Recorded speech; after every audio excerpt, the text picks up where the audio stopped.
Today, I'm going to walk through how I was able to fully replace n8n with a Claude Code created solution that is going to be way cheaper than using n8n. It's going to be way more scalable to use as well, and it's actually going to be easier to get these automations and workflows set up than using the traditional drag and drop editor that n8n is.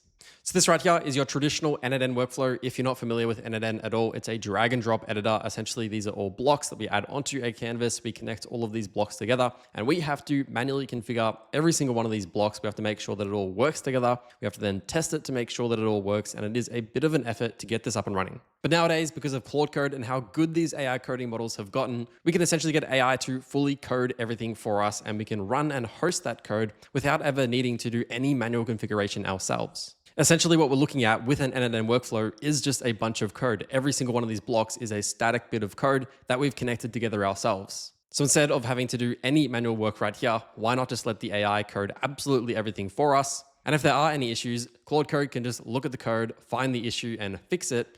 And we can just talk to it in plain English without having to do all of this horrible work. And so this right here is the brand new setup. It doesn't look as fancy as a nice n8n workflow, but this is just straight code. What I've built right here is a calendar booking system where I'm able to send off a request to a webhook to book an appointment on my Google Calendar, and then it's going to send back a request as well to confirm that that has been booked. And so this is quite a common workflow when it comes to AI voice agents if you have built them before. Essentially, it's very common for somebody to call up and then want to book an appointment. This is a workflow that we could then trigger to send off all of those details from that agent on the call off to this static workflow to book that appointment. And previously, this has been sort of a multi-stage n8n workflow or make.com workflow where it books the appointment and cancels it and reschedules it. And we have this sort of big workflow that's been built out for that. But nowadays, it is as easy as telling Claude Code to add that feature or add the canceling, add the rescheduling. It's going to build everything out directly through code. And we just have to manage that and make sure that it works, as opposed to dragging and dropping all of those nodes.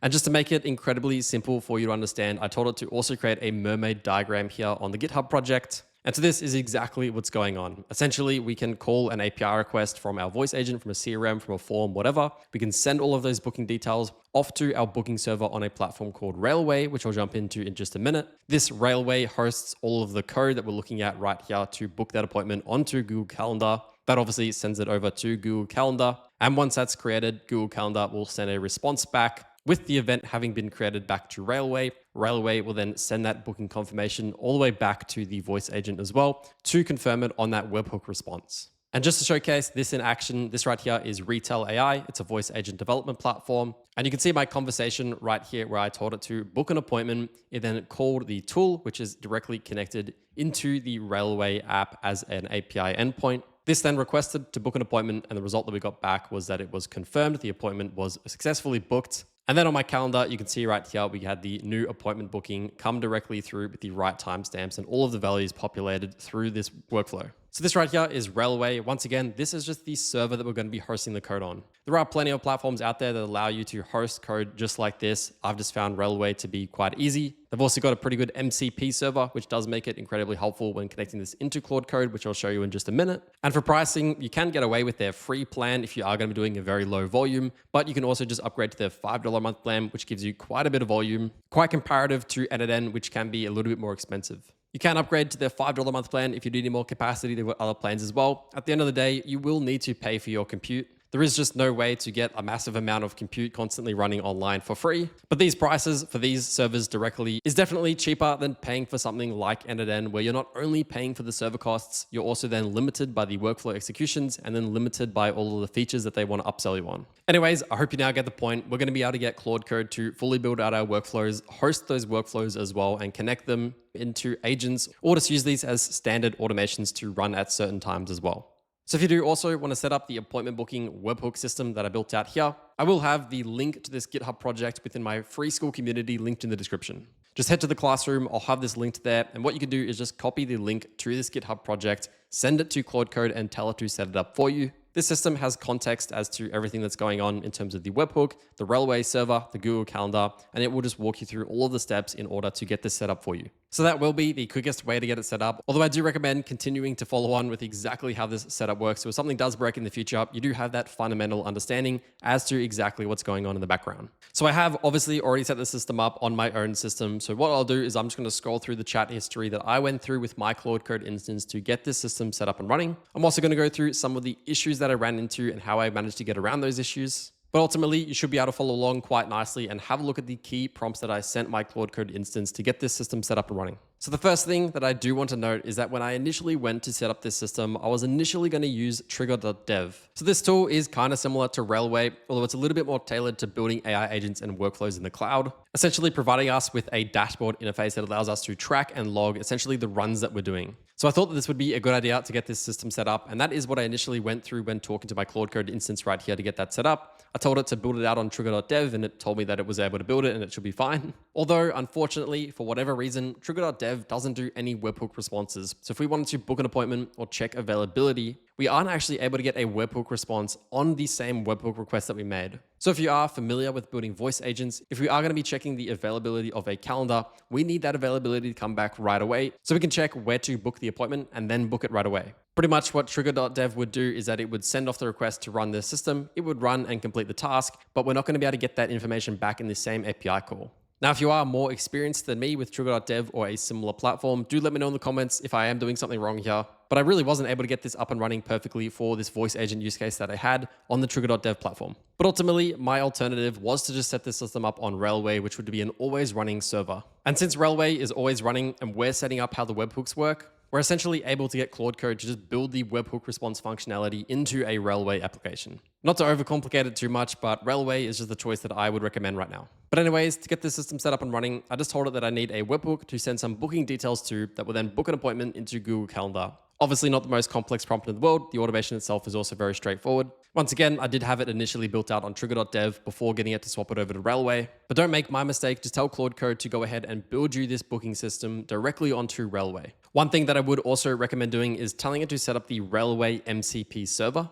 This is something that I had already installed in my Claude Code instance because I have used Railway for other applications before. And you can see here, it went and started to use the Railway MCP when building out this workflow automation. Anyways, once I told it to build the system on Railway, these are the steps that it came up with in order to build it. So you should see something kind of similar if you tell it to build the same system on Railway. Now, like my previous videos, I'm actually not using GitHub in order to then push the code off to Railway in this case. We can just push the code straight to Railway. I didn't really think there's any need to push it to GitHub for this particular purpose. Ultimately, with the couple of prompts to build out the booking system and build it out on Railway with the Railway MCP, it will go ahead and it has a lot of work in order to set that up. And you can see here, it went through and took quite a while in order to get this system up and running. Now, at one point, it will obviously ask you for your Google account credentials. This is so it's able to authenticate with your Google Calendar account. You can see here, these are the instructions that it gave me in order to set up the Google account credentials as well. So it will also give you the credentials if it doesn't have that data already. And it's pretty easy to follow along with. So just follow through step by step and you'll get all of these key values from doing this process. You'll then be able to provide this to the Claude Code agent to be able to then use and send into Railway.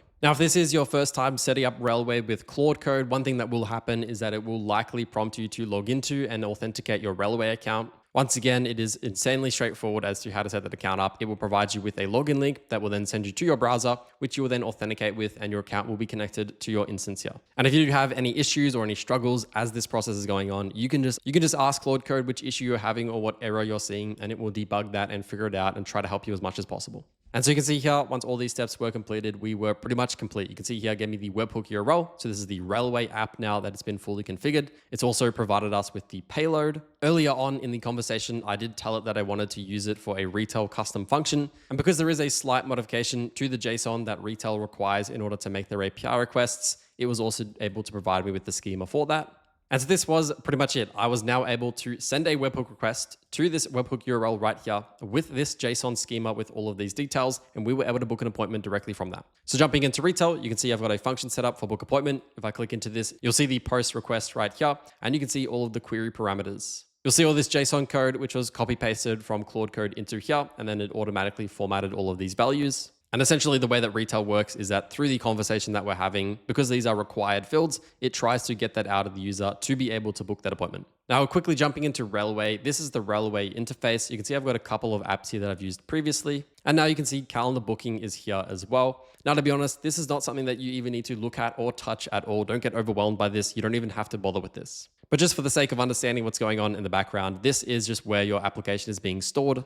Pretty much Claude Code has done all the work here for us to send all of the code and everything required to run this project into this node right here. And as you can see, there's an online status here as well. And so this is a production app that is going to be running 24/7 on this server. Now, one thing that I would recommend doing for the sake of debugging is to enable Railway logs. Essentially, by default, we're actually not logged exactly through that app.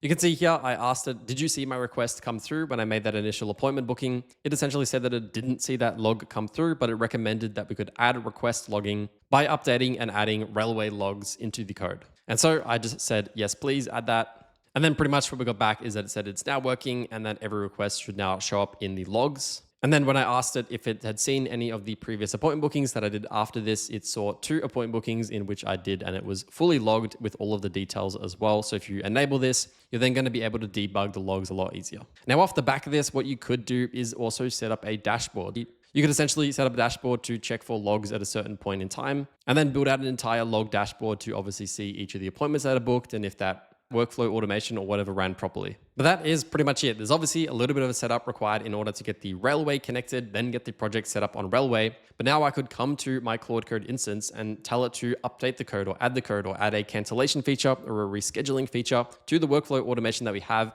And it's going to be able to do that and push the code very easily. And if any issues come up in production as well, we can forward those issues or just mention the issues that we're running into. And because it's got full access from our instance of Claude Code to that workflow automation, it's going to be able to make those updates automatically. So the flexibility here is obviously very scalable. It's a lot cheaper than running it on n8n. But I think most importantly, just the ease of updating, adding, and creating new workflow automations is probably the biggest benefit from using a system like this. Anyways, once again, if you want to get access to this GitHub repo to be able to clone the project that I just built here, I'll have it linked in my free Skool community, which you can find linked in the description. We've got over 25,000 members now in my free Skool community, so there's a lot of people building a lot of cool stuff just like this. Now, if you want to learn how to fully replace your CRM system with Claude Code and cancel your HubSpot, GHL, or whatever CRM subscription you're currently paying and get a completely free CRM, check out this video right here where I showcase exactly how to build a custom CRM system using Claude Code, which is going to be cheaper and way better than any other system you've ever used. I'll keep pointing at it because it's a really good video and I really want you to watch it right now, and it really complements the video that you just watched.